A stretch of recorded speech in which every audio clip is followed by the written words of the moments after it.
తిరుపతి జిల్లా రంగంపేట సహా పలుచోట్ల పశువుల పండుగ ఆద్యంతం ఉత్సాహంగా సాగింది. పశువులను అందంగా అలంకరించి వీధుల్లోకి వదిలి ఆటవిడుపు కలిగించారు. కోడెద్దులకు కట్టిన పలకలను సొంతం చేసుకునేందుకు యువకులు పోటీ పడ్డారు. పశువుల పండుగను చూసేందుకు వివిధ ప్రాంతాల నుంచి భారీగా ప్రజలు తరలిరావడంతో పల్లెలు జనసంద్రంగా మారాయి. ఆనవాయితీగా సాగుతున్న పశువుల పండుగను తిరుపతి జిల్లా వాసులు ఘనంగా నిర్వహించారు. కనుమ రోజున పశువుల్ని అందంగా అలంకరించి కొమ్ములకు ప్రత్యేకంగా తయారు చేసిన చెక్క పలకలు కట్టి వీధుల్లో వదిలారు. పశువులకు కట్టిన పలకల్ని దక్కించుకునేందుకు యువకులు పోటీపడ్డం, పశువులు బెదిరి పారిపోవడం వంటి వాటితో పశువుల పండుగ ఆసక్తికరంగా సాగింది. పశువుల పండుగను తిలకించడానికి జిల్లాతో పాటు తెలంగాణ, తమిళనాడు, కర్ణాటక నుంచి ప్రజలు భారీగా తరలివచ్చారు. భవనాలపైకి చేరి కేరింతలు కొడుతూ ఆసక్తిగా వీక్షించారు.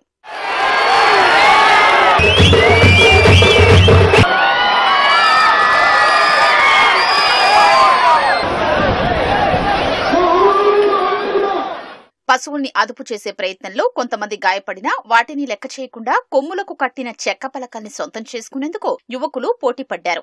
కోడెగిత్తల్ని పట్టుకునే ప్రయత్నంలో కొన్ని చోట్ల స్వల్ప తోపులాటలు జరిగాయి.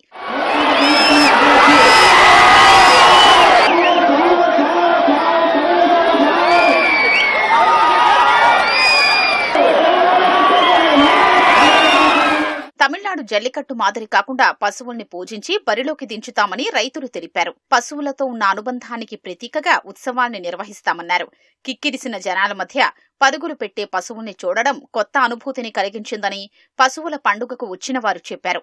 గొడ్లు గుండా సేద్యం చేసుకొని మనం గొడ్లు గుండా బతుకుతున్నాం కాబట్టి అవిటికి కూడా మనకు ఎలాగా పండగ వస్తుందో సంవత్సరానికి ఒక రోజు ఆ పండగ అనేది నిర్వర్తించాలనే ఉద్దేశంతో అలంకరించి పూలు, పండ్లు, బొమ్మలు అన్నీ అలంకరిస్తూ ఉన్నారు. అది ఒక రోజు ఉత్సాహంగా ప్రజలు, గోవులు మనతో పాటు పాల్గొనాలనే ఉద్దేశంతో ప్రజలు అందరూ కలిసి పాల్గొంటా ఉన్నారు ఈ కనుమ పండుగ. కానీ ఇప్పుడు ఏమరంటే తమిళనాడులో బంగారు, గోల్డ్ మెడల్ అవి ఇవి పెట్టేయడం వల్ల ఆడ జల్లికట్టు అనే వల్ల ఇక్కడ కూడా జల్లికట్టు అంటున్నారు. ఆ విధంగా ఈడ గోల్డ్ మెడల్ 10,000, 20,000 ఏది నిర్వహించడం లేదు. ఇది రైతు పరంగా వ్యవసాయం గుండా బతుకుతున్నామనే ఉద్దేశంతో ఈ విలేజ్లో ఒక కనుమ పండుగ లాగానే చేసుకుంటాను.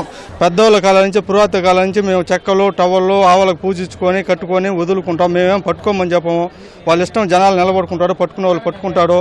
లక్షణంగా జరుగుతుంది. సాంప్రదాయం ప్రకారం మేము జరుపుకుంటున్నాము, చేసుకుంటున్నాము. ప్రతి సంవత్సరము జరుపుకునే విధంగానే ఈ సంవత్సరం కూడా కనుమ పండుగ చాలా కనుల విందుగా జరిగింది. ఈ ప్రాంతం వాళ్ళే కాకుండా చుట్టుపక్కల గ్రామస్తులు కాకుండా ఇతర జిల్లాల నుంచి కూడా ఈ కనుల పండుగకు రావడం జరిగింది. ఎటువంటి ఆటంకాలు లేకుండా సవ్యంగా జరిగింది. జల్లికట్టు కాదు, ఇది ఎటువంటి అపాయం లేకుండా ఆ కోడిగెత్తల్లోని పౌరుషాన్ని మనం చూడడం జరిగింది. చాలా ఆహ్లాదకరంగా జరిగింది, చాలా బాగా జరిగింది సార్.